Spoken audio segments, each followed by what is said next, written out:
Hello students, question number 18 from JMAN 2023, 11th April, shift 2. The question is for A belongs to complex number. Let A is equal to है एक set है जिसमें कि हमको ऐसे complex number select करना है z जबकि real part of a plus Z bar greater than imaginary part of a bar plus z हो, कॉन्जुगेट ऑफ a एंड ये conjugate of z. B is equal to set है जिसमें z belongs to complex number लेना है जिसमें real part of यही same relation बस यहाँ पर अब लेस देन आ गया है. Then among the two statements, ये दो स्टेटमेंट्स हैं. If real part of a and imaginary part of a is greater then 0, कुछ तरीके से है. और ये बेसिकली a जो है स्मॉल होना चाहिए यहाँ पर ना, इसको a स्मॉल कर लेते हैं हम लोग. Is greater than 0, then the set A contains all the real numbers and real part of A, यानी कि ये जो कॉम्प्लेक्स नंबर A है इसका real part and imaginary part both are less than 0 अगर है तो then B contains all the real numbers. तो सबसे पहले तो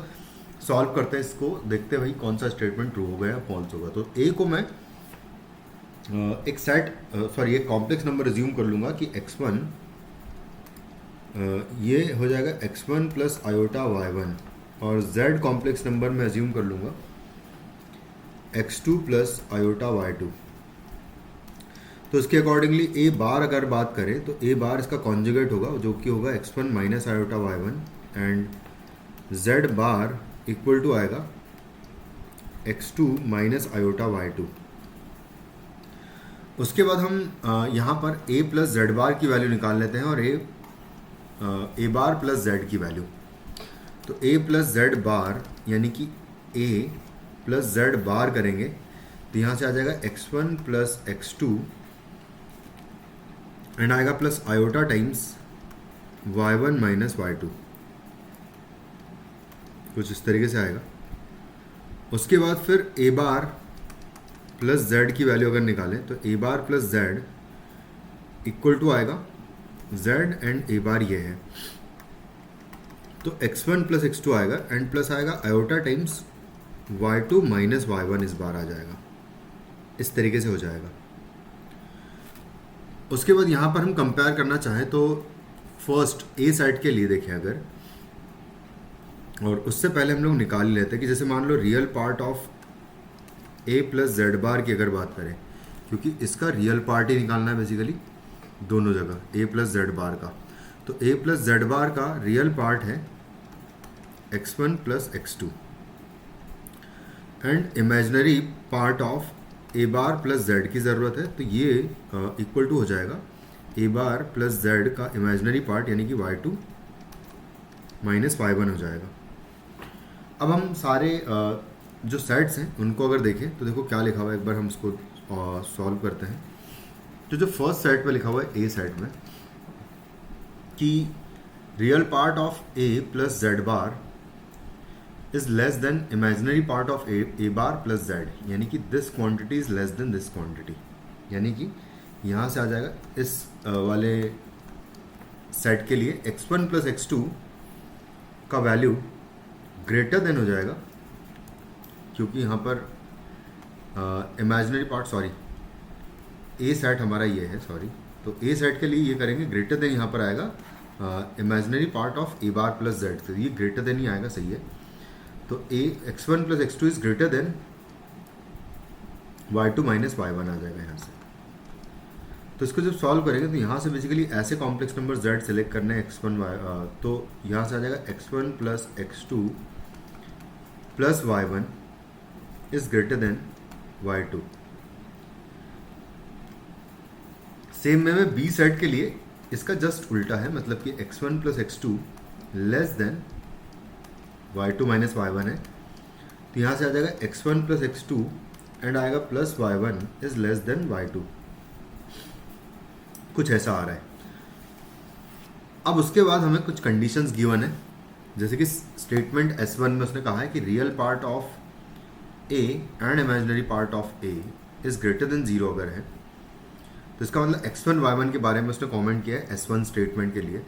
तो S1 स्टेटमेंट में उसने कहा है कि x1 y1 is greater then 0, जो कि real part and imaginary part of a होगा,